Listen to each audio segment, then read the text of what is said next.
میں پوری رات اپنے شوہر کا ویٹ کرتی رہی، لیکن وہ صبح 7 بجے کمرے میں تشریف لائے اور مجھے کہنے لگے تم اب تک اسی حالت میں بیٹھی ہو، شادی کو 1 دن بھی نہیں ہوا تھا، مطلب شوہر آتا ہے کوئی تعریف کرتا ہے، ویسا کچھ بھی نہیں تھا۔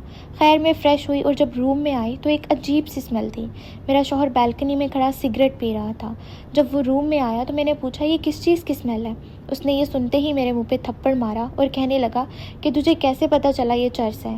اس شخص نے شادی کے پہلے ہی دن میرے ساتھ یہ سلوک کیا، مجھ سے بہت بدتمیزی کی اور کہا میرے معاملات میں آئندہ مت بولنا، اور اگر یہ بات کسی کو بتائی تو تیری خیر نہیں ہے پھر۔ اس کے بعد میں نے کچھ دیر آرام کیا کیونکہ پوری رات سے نہیں سوئی تھی اور رات کا ولیمہ تھا۔ تقریباً 4:30 بجے میں سیلون گئی، ریڈی ہوئی اور ہال پہنچی۔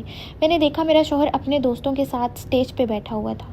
مجھے دیکھ کے بہت انکمفرٹیبل فیل ہوا، لیکن خیر میں بیٹھ گئی۔ اتنے میں اس کے دوست پکچرز اور ویڈیوز بنانے لگے۔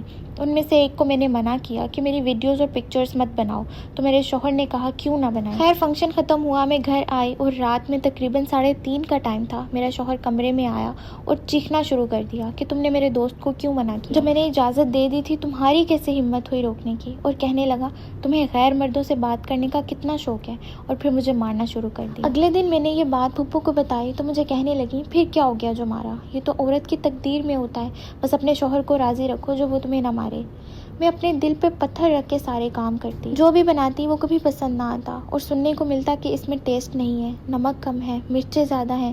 میرا شوہر دن میں صرف 2-4 گھنٹے گھر رہتا اور وہ بھی حکم چلاتا کہ یہ نہیں پہننا، وہ نہیں پہننا، ابا کے گھر نہیں جانا۔ میں نے جب ابو کو بتایا کہ مجھے گھر آنے سے روکا جاتا ہے تو ابو نے کہا بالکل ٹھیک ہے، وہ تمہارا شوہر ہے، اگر روکتا ہے تو مت آؤ۔ میں بہت پریشان تھی کہ یہ میرے شوہر کو سمجھانے کی بجائے اسے پورا سپورٹ کر رہے ہیں۔ میرے ابو نے دن رات کی ضلالت صرف 16 مرلے کے مکان کے لیے میرے نام لکھ دی۔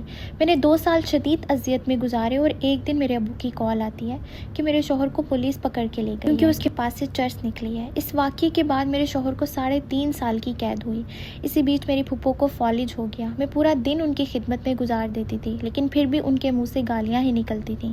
2.5 سال وہ بیمار رہیں اور اس کے بعد ان کی ڈیتھ ہو گئی۔ کچھ عرصے بعد جب میرے شوہر کی سزا ختم ہوئی اور جب وہ گھر آیا، سب کے سامنے مجھے کہنے لگا کہ تو نے میری ماں مار دی، تو نے میری ماں کی کیئر نہیں کی۔ میرے شوہر نے اپنی ماں کی موت کا ذمہ دار مجھے